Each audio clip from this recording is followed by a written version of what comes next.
स्थान देवता, कुल देवता, पितृ देवता, समस्त देवी देवताओं को कोटि कोटि वंदन करते हुए कथा स्थल पर विराजित सभी समस्त देवी देवता को प्रणाम करते हुए आज श्रीमद् भागवत की कथा का शुभारंभ होता है। भगवत प्रेमियों,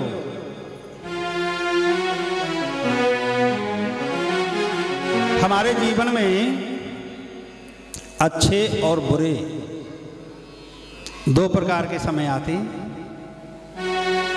ना चाहने पर भी बुरा समय आ जाता है। ना कौन चाहता है बुरा समय किसी पर आए, लेकिन नहीं आता है। ये बड़ा सो समय चला हुआ है नवरात्र।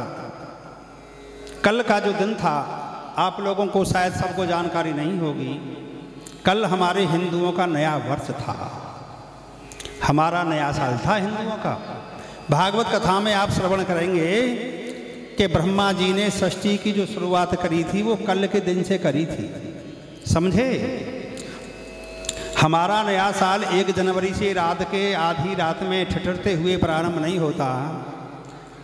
हमारा नया साल सूर्य उदय होने पर माता रानी की पूजा सेवा, समस्त देवी देवताओं की पूजा सेवा से प्रारंभ होता है। षष्ठी श्रृंगार करती है। आपने देखा सभी पेड़ों पर रौनक है, सब पे नए नए पत्ते आ गए। ये षष्ठी सजती है जैसे हम तुम सुबह श्रृंगार करते हैं, ऐसे ही षष्ठी का श्रृंगार होता है। ना सर्दी है ना गर्मी है। जिंदगी में रोज ही खाते हैं, नवरात्रि में ना खा करके भगवान की पूजा सेवा करती। बड़ा ही पवित्र समय है। अब आप भक्तगण श्रीमद् भागवत कथा के उस महात्म को सुनिए। इन बच्चों को रोको। देखिए, जब से षष्ठी की उत्पत्ति हुई है तभी से हम तुम भी पैदा हुए हैं। जब से षष्ठी की उत्पत्ति हुई है ये आत्माएं तभी से पैदा हैं। बार बार जन्म लेती हैं, बार बार मर जाती हैं, बार बार कष्ट उठाते हैं माता के गर्भ में। इसी परेशानी को दूर करने के लिए श्रीमद् भागवत की परम पवित्र अमर कथा है कि हमने बड़े कष्ट उठाए। इस संसार में क्या है, संसार भी तो दुखालय है, हर प्राणी दुखी है। इस संसार में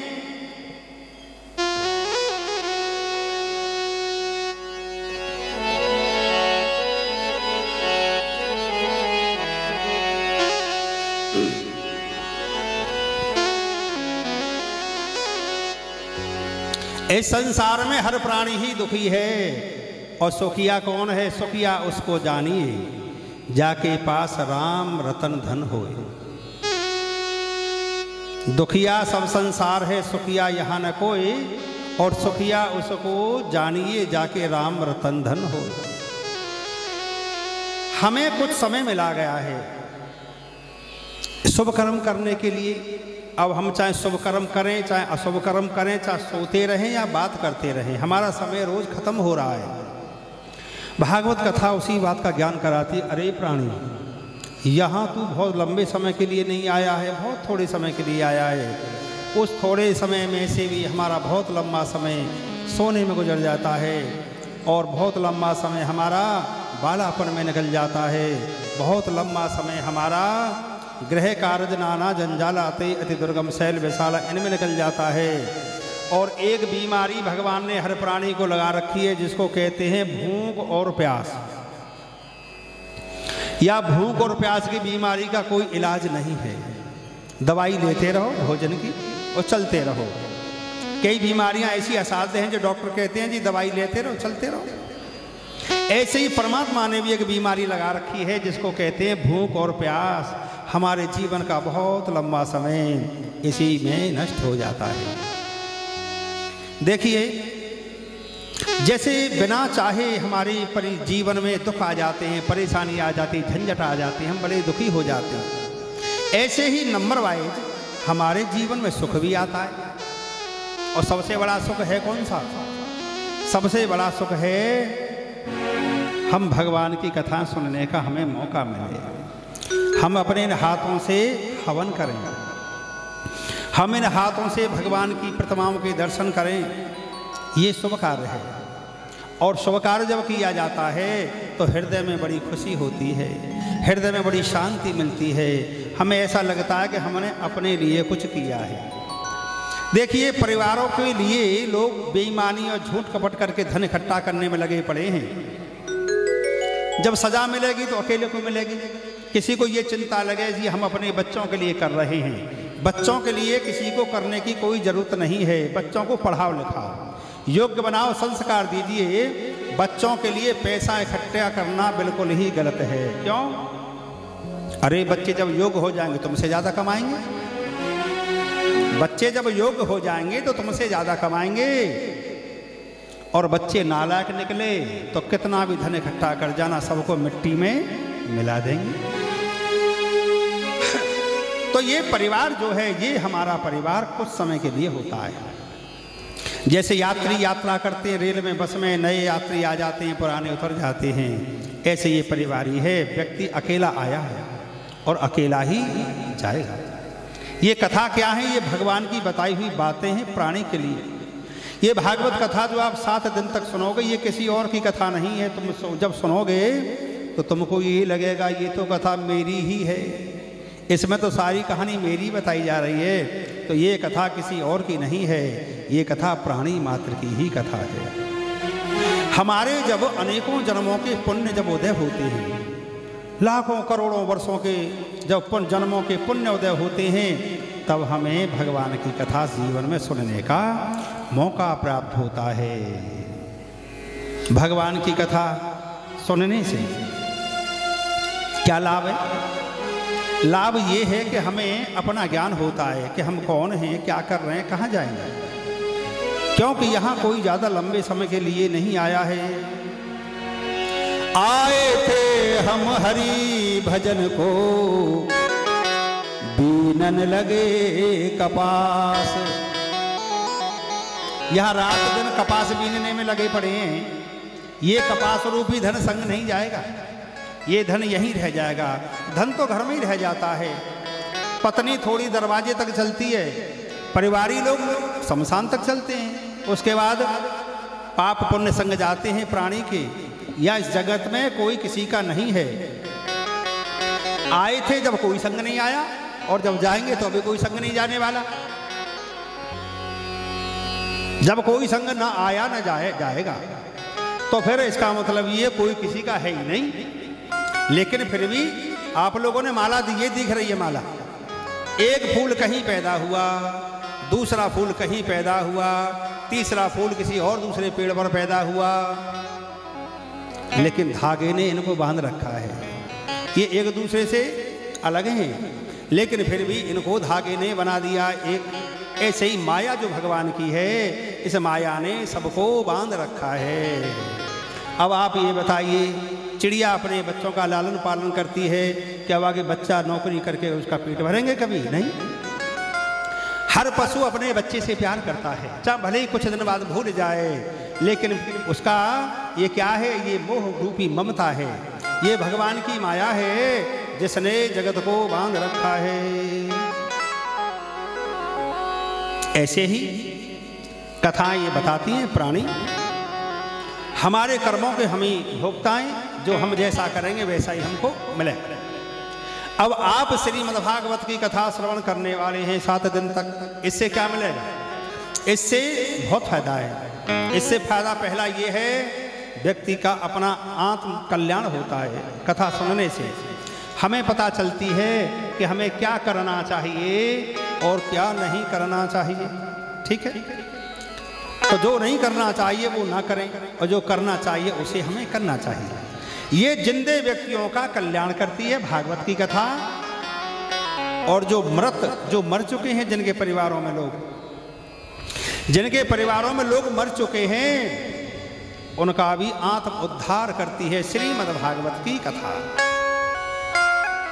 तो भगवत प्रेमियों, ये भागवत की कथा 2 प्रकार से कल्याण करती है। जिंदों का कल्याण करती है और मरे व्यक्तियों का उद्धार करती है। अब सुनिए, कथा का फल किसको कितना मिलता है ये भी सुन लीजिए। जिसने धन खर्च किया है केवल उसी को फल नहीं मिलता। भागवत का फल किसको मिलता है? जो जितने मन से कथा सुनता है उसको उतना ही लाभ मिलता है।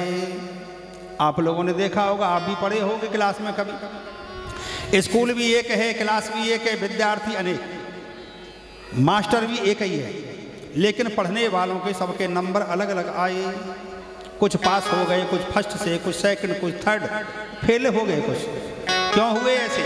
जिसने जितनी मेहनत करी, जितना दिन से मन से भगवान का, जो जितना मन से कथा सुनेगा उसको उतना ही लाभ मिलेगा।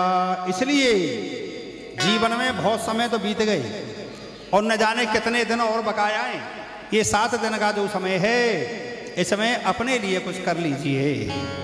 अब करना क्या है? ये भगवान की बड़ी रसमयी अमर कथा है। ये कथा आपका जीवन बदलेगी।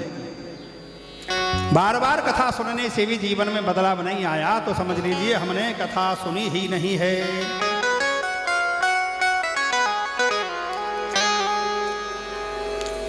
कथा बार बार इसलिए सुननी चाहिए, जब रोज सोते हैं, रोज खाते हैं, बार बार रोज पीते हैं, सब कुछ रोज करते हैं हम, तो फिर हमें भगवान की कथा भी बार बार सुननी चाहिए। बोलिए श्री वृंदावन बिहारी लाल की जय हो। पहले थोड़े से अपने ये जो गले हैं ना, इनको शुद्ध कर लीजिए। पता नहीं कोई क्या खा के आया होगा, क्या पी के आया होगा। भगवान की कथा में मन जब लगता है, आपने देखा होगा अगर नमक की कंकड़ी गाल में रखी है भीतर और चाय पियोगे, चाय मीठी नहीं लगेगी। टॉफी चूस के आए हो तो चाय फीकी लगेगी, क्योंकि उससे ज़्यादा मीठा खा चुके। अनेक प्रकार के माहौल में से आए, भक्ति का रंग पूरा पूरा चढ़ जाए। जैसे कपड़ा गंदे होने पर धुलते हैं, इसको शुद्ध हो जाता है, ऐसे भगवान का नाम जपने से मन शुद्ध हो जाता है। श्री राधे गोपाल भज मन श्री राधे, श्री राधे गोपाल भज मन श्री राधे, श्री राधे गोपाल भज मन श्री राधे।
रहरत वृंदावन बिन रसीले, रहरत वृंदावन बिन रसीले।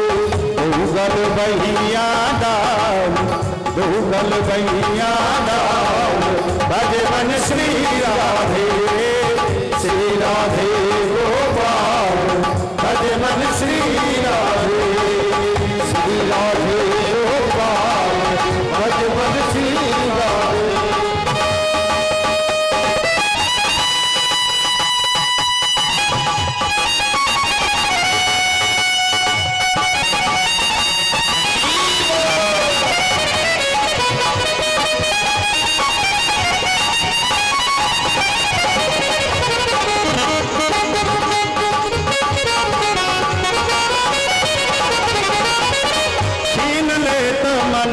छल बल करके छीन ले तो मन,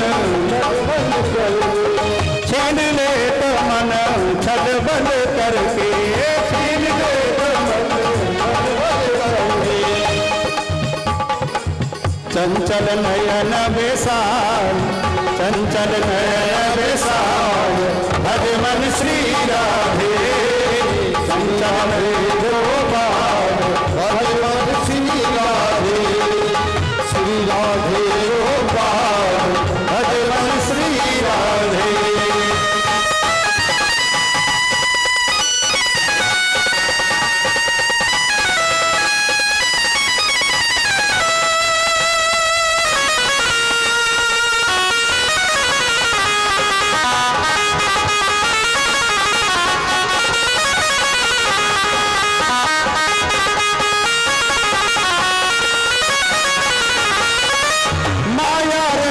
चरण की चेरी, माया रहत चरण की चेरी, माया रहत चरण की चेरी, माया रहत चरण की चेरी। दरपत दिन से काल, दरपत दिन से काल, भज मन श्री राधे है, से काल, भज मन श्री राधे, श्री राधे गोपाल, भज मन श्री राधे।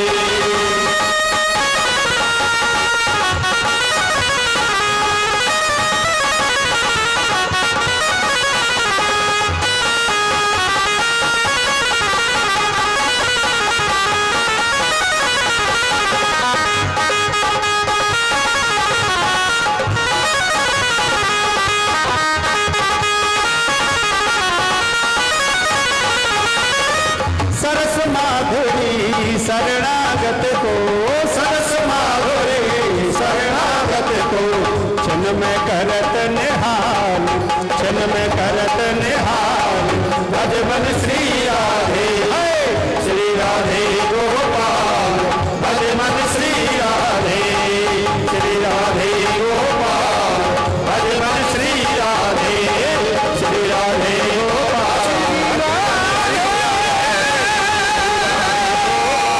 भज मन श्री राधे,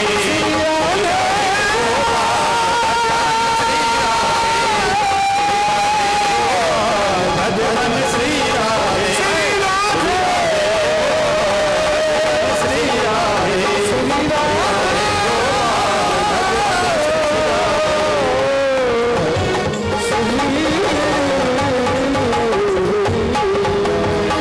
बोलिए श्री सच्चिदानंद भगवान की जय हो। भागवत प्रेमी हो, सबसे पहले श्रीमद्भागवत कथा का महात्म प्रारंभ होता है, भूमिका जिसको कहते हैं। आपको कोई नई चीज दिखाई दे जिसके विषय में आप नहीं जानते हैं, तो उसको बनाने वाला कहेगा देखो जी इसके अंदर ये गुण हैं। कुछ दिन बाद गर्मी लगेगी, लोग पंखा खरीदेंगे। क्यों खरीदेंगे? हवा देता है। फिर वह ज़्यादा पैसे होंगे कूलर खरीदेगा। क्यों? वो ठंडी हवा देता है लेकिन कपड़े गीले कर देता है। जिन पर ज़्यादा पैसे होंगे वो क्या खरीदेगा? वो एसी खरीदेगा। क्यों? उसे ठंड भी मिलेगी, कपड़े भी गीले नहीं होंगे। ये विशेषता है उसकी। आवश्यकता के अनुसार लोग चीज़ खरीदते हैं। जो रजाई कंबल जर्सी स्वेटर प्यारे लग रहे थे वो बक्से में बंद हो जाएंगे, उनका काम खत्म हो गया। ऐसे ही भागवत कथा का लाभ आप लोग सुने। देखिए हमारे इस भारतवर्ष में एक नैमिषारण्य नाम की जगह है। नैमिषे सूतमासीनम भिवाद महामतिम कथामृत रसास्वाद कुशलो सोन को ब्रवीत। एक नैमिषारण्य नाम की जगह है जो बड़ी ही पवित्र है, बहुत ज्यादा पवित्र है। एक समय की बात है, समस्त देवता मिलकर भगवान श्री नारायण के पास में गई और उनसे कहा, भगवान नारायण से क्या कहा पता है? उन्होंने कहा प्रभु कोई ऐसी जगह बताइए जहां थोड़े किए का फल ज्यादा मिले,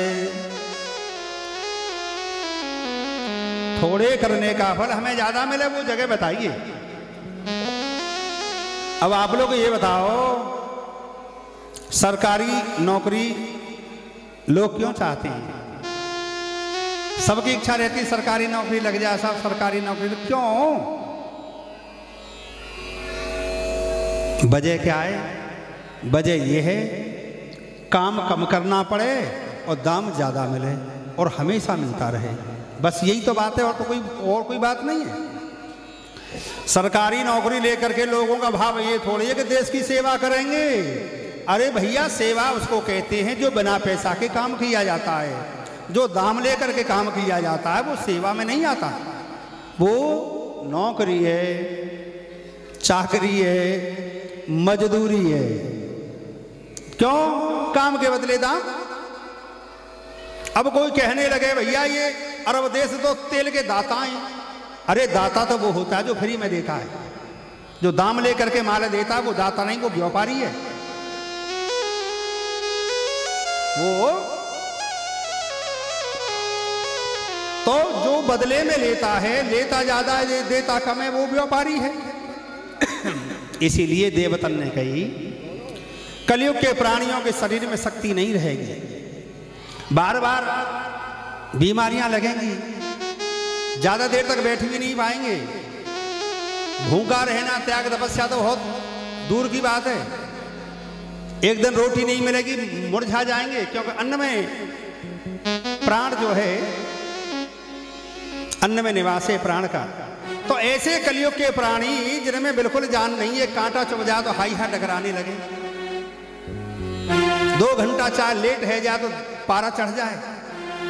भगवत प्रेमियों कभी भोजन ना मिले ना, गुस्सा नहीं होना, सोचना रे रोज खाता ही तो रहा, आज भगवान मुझसे व्रत करवाना चाह रहे हैं, कोई बात नहीं मिला तो मर थोड़ी जाऊंगा, मेरे पेट की सफाई हो जाएगी। भोजन और भजन इनका जोड़ा है, लेकिन भोजन तो कई बार और भजन एक बार नहीं चल रहा, ये हमारी तुम्हारी कमी है। उस परमपिता परमात्मा ने 24 घंटा दिए, हमने बाकी 24 मिनट भी नहीं दिए। उसने पता क्या क्या दिया है? कोई आदमी तुम में ऐसा है जो 1-2 लाख रुपया लेके अपनी आंख दे दे? नहीं दे सकता ना कोई। बोले भैया पैसा गए भाड़ में खर्च हो जाएंगे, आंख तो मेरी बहुत अनमोल है, तो ये कौन ने दी है? कोई कहे जी हम तो बड़े दुखी हैं, परमात्मा ने कछू ना दो, भैया कछू ना दो तो किडनी बेच दो एक आध, बतेरे पैसे आ जाएंगे। भगवान ने हमें बड़े बड़े कीमती आइटम दे रखे हैं, लेकिन हम भगवान का एहसान नहीं मानते, ये हमारी कमी है। बस यही बात हमें जाननी है कि हे प्रभु तेरी लीला, तेरी कृपा तो मुझ पर रोज बरस रही है। तैने मुझे कितना सुंदर शरीर दिया, तैने मुझे क्या नहीं दिया? तैने सब कुछ दिया, घर दिया, परिवार दिया, कपड़े दिए, भोजन दिया, और तो और इतना अनमोल शरीर दिया, लेकिन हम उस देने वाले को भूल गए। दांतों की याद जब आती है जब दांत निकल जाते हैं, पैरों की पता जब चलती है जब घुटने जवाब दे जाते हैं, आंखों की कीमत जब पता चलती है जब चश्मा लग जाते हैं। ये बाल काले जो है ना, ये हमेशा नहीं रहेंगे, बार बार लगानी पड़ेगी डाई, जाते काले बने रहें। क्यों? जिसने दी हैं सेवाएं, वो सेवाएं धीरे धीरे धीरे धीरे खत्म होंगी। इसलिए मेरे प्यारे भक्तों, समय रहते अपने आत्मोद्धार का साधन किया जाए। तो देवताओं ने भगवान से कही कि ऐसी जगह बताओ जहां मतलब 1 रुपया तो हम दान करें और लाभ मिले हमें 1000 रुपया दान करने का। भगवान बोले अच्छा ठीक है, बड़े चालाक हो, मेहनत कम और फल ज्यादा चाहते हो। भगवान ने चक्र सुदर्शन छोड़ दिया और कहा कि या के पीछे पीछे चलो, ये चक्र जहां भी गिर जाएगा समझ लेना वो सबसे पवित्र भूमि है। भगवत प्रेमियों, वो चक्र जो था वो नैमिषारण्य में जाकर के गिर गया। तो ये जो ऋषि मुनि थे, देवता वगैरह, ये कितने थे? ये थे 88,000। 88,000 की टीम है पूरी। इन पे काम क्या है? भगवान की कथाएं सुनना। कान दिए भगवान की कथा सुनने के लिए, आंख दी भगवान का दर्शन करने के लिए, हाथ दिए दान करने के लिए, पांव दिए तीर्थ यात्रा करने के लिए। अब इनका क्या है? संत महात्माओं का कि हमारा जीवन तो परमात्मा के लिए 24 घंटे है, हम पे क्या काम है? हमें तो रात दिन में भगवान की पूजा सेवा करनी है। अब कोई व्यक्ति भगवान की पूजा करने का नियम बना ले और कहने लगे 1 महीने बाद, सा हमार तो जब ही माला लेके बैठे तभी झमाई आने लगती है, तभी नींद आने लगे, मन इधर से उधर भटकता है। अरे भैया, या मन के अंदर जन्म जन्मांतरों की विषय वासना में फंसा हुआ प्राणी कैसे शुद्ध हो जाएगा? एक बीड़ी पीने वाले पर बीड़ी नहीं छूटती, तो ये मन तो कितने करोड़ों जन्मों से जिन विषयों में फंसा हुआ है, इसको वही अच्छे लगते हैं। तो देखिए भगवत प्रेमियों, ये समस्त ऋषि जो है देवता मिलकर नैमिषारण्य में रुक गए। इन्होंने वहीं अपने स्थान बना लिए और सभी बड़े परम ज्ञानी हैं। ये नहीं कि 1-2 ही उनमें ज्ञानी है, बाकी सब ऐसे ही हैं, फुलका फाड़ने वाले नहीं, ऐसा नहीं था। सभी ज्ञानी थे, लेकिन ज्ञानियों में भी क्या करते हैं, उनको एक लत है, लत हो जाती है ना किसी किसी को, लत लग जाती है, आदत लग जाती है, छूटती नहीं, सब छूटे ना है। अरे भैया, जब ये तंबाकू गुटखा ना छोड़ सको तो काम करो, तो मद लोभ कैसे छूटेंगे? ये तो बहुत बड़ी चीज है, वो तो बहुत बड़ी चीज है। ये लत हमने खुद ही लगाई और अपने आप लगाई, अब कह रहे हैं छूटती नहीं। अब इनको लत साधु महात्माओं को क्या आगे भगवान की